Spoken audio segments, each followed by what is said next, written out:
I've been given a very interesting topic to speak on. It's all about money. You think about this particular subject called money, it touches everybody. The educated and the uneducated. The men and the women.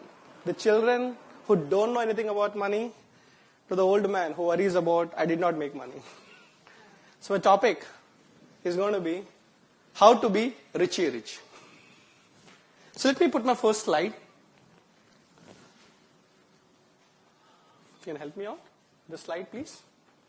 Slide, please. Oh, okay. Sorry. There you are. How many of you seen this particular cartoon character? What's his name? Okay. Now, why do you think he is called Richie Rich? He was very rich, okay? Born with a silver spoon. Okay, what else? Huh? How many of you read his comics? Seen his movies? Very interesting character. Of course, he was born rich. His father is a very rich person. But what's very important is that he's a great human being.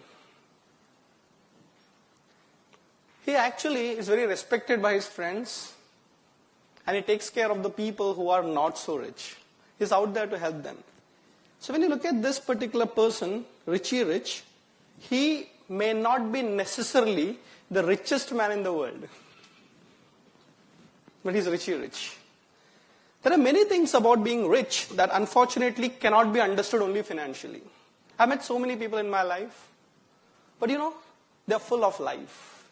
And when you go in front of them, sit with them, you come back so charged. And you feel, wow, there's so much to life. And these people make you richer with their experience. What I'm going to do is to keep my presentation very simple with only 5 points that I've understood about richness in my field. I have worked upon a great person and his ideas about wealth. His name is Chanakya, who wrote a great book, a magna opus in the 4th century BC called the Kautilya's Arthashastra. Arthashastra is a Sanskrit word which combines 2 words, Artha and Shastra. What is Artha? Wealth. Shastra? Scripture.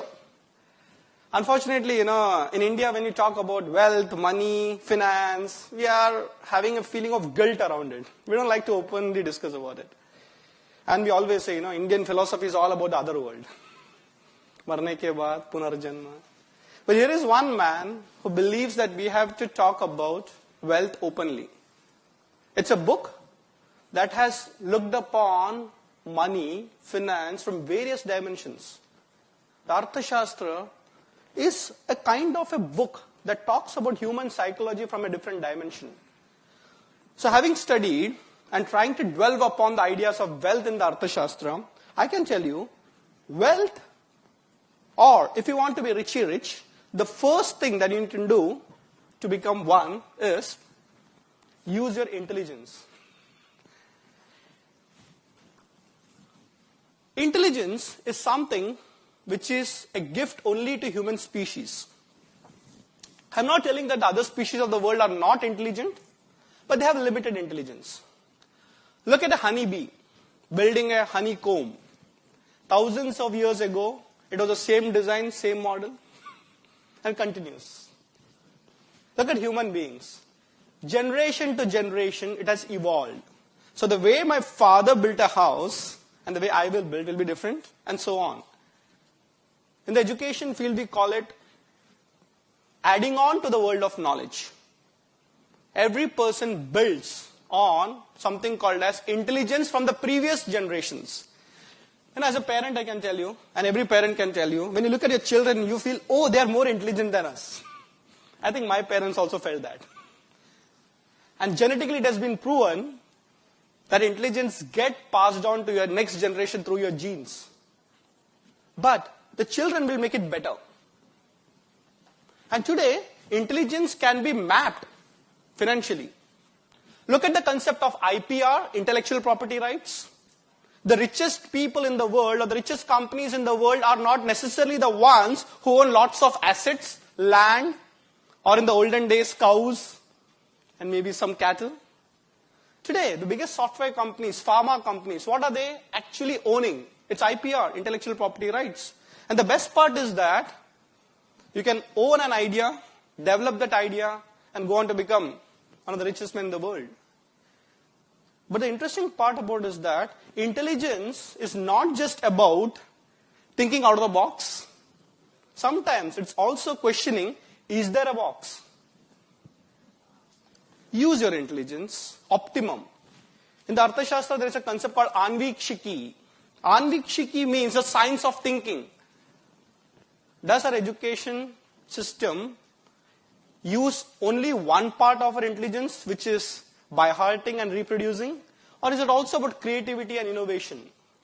So first part of being rich is use your intellect to the optimum level. And let me tell you, education can enhance it, but doesn't guarantee it. That doesn't mean you should not get educated. You should.